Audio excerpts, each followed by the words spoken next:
मिथिला प्रक्षेत्रक हवाई यात्री लोकनिक लेल एकटा सुखद खबर सोझायल अछि।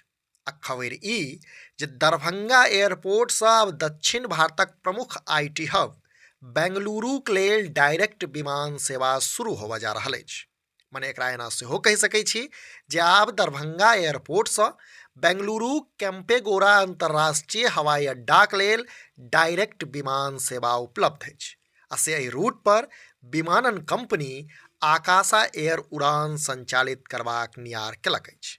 जनतब दी जे ई सेवा यह 6 अप्रैल 2026 अर्थात फगुआक ठीक बाद सँ उपलब्ध रहत। आ एहि लेल टिकट बुकिंग सेहो प्रारंभ कऽ देल गेल अछि। अपने लोकनि जनैत छी जे एखन धरि दरभंगा सँ बेंगलुरुक लेल कोनो डायरेक्ट फ्लाइट नहि छल, जाहि कारणे मिथिला क्षेत्रक हजारों यात्रीकेँ एहि रूट पर आवागमन में बड़ बेसी परेशानीक सामना करऽ पड़ैत छल। खास कऽ दरभंगा, मधुबनी, समस्तीपुर, बेगूसराय, सीतामढ़ी, मुजफ्फरपुर, सुपौल आ पड़ोसी देश नेपालक ओहि युवा लोकनिके बड़ बेसी दिक्कत होइत छल जे बेंगलुरु में आईटी, स्टार्टअप, शिक्षा आ निजी क्षेत्र सबमें कार्यरत छथि। हिनका लोकनिके एखन धरि या तऽ पटना जाकऽ बेंगलुरुक फ्लाइट पकड़ऽ पड़ैत छल या फिर दरभंगा सँ हैदराबादक लेल उड़ान भरलाक बाद ओतऽसँ अन्य विकल्पक सहारा लेबऽ पड़ैत छल। से इएह सब देखैत आकाशा एयर एहि रूट पर डायरेक्ट विमान सेवा शुरू करबाक घोषणा केलक अछि, जकर सोझ अर्थ ई भेल जे आब दरभंगा सँ मात्र 2.5 सँ 3 घंटा में यात्री लोकनि बेंगलुरु पहुँच सकैत छथि। से जँ एहि फ्लाइटक समय सारणी पर नजरि दी तऽ ई फ्लाइट भोर 9:40 में बेंगलुरु सँ उड़ान भरत आ बेरुपहर 12:15 पर दरभंगा में लैंड करत।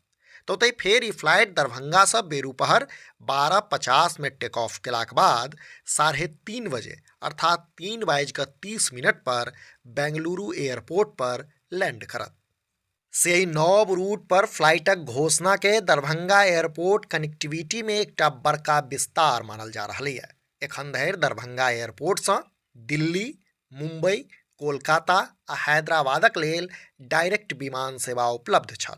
आ से आब एहि सूची में बेंगलुरु सन प्रमुख शहर के जुड़ि गेला सँ दरभंगा एयरपोर्टक पहुँच और बेसी मजबूत भेल अछि।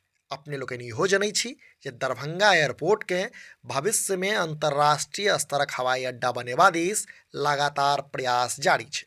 राज्य सरकार आ केंद्र सरकारक स्तर सँ रनवे विस्तार आ आधुनिक सिविल एन्क्लेव निर्माणक काज सेहो प्रस्तावित छै। आ एहि लेल लगभग 90 एकड़ जमीनक अधिग्रहण हेतु 245 करोड़ टका सेहो जारी भऽ चुकल अछि। आ से जँ ई योजना साकार होइत अछि तऽ एहिमे कनियो संदेह नहि जे दरभंगा एयरपोर्ट मिथिला सहित सगर बिहारक विकास के एकटा प्रमुख केंद्र है।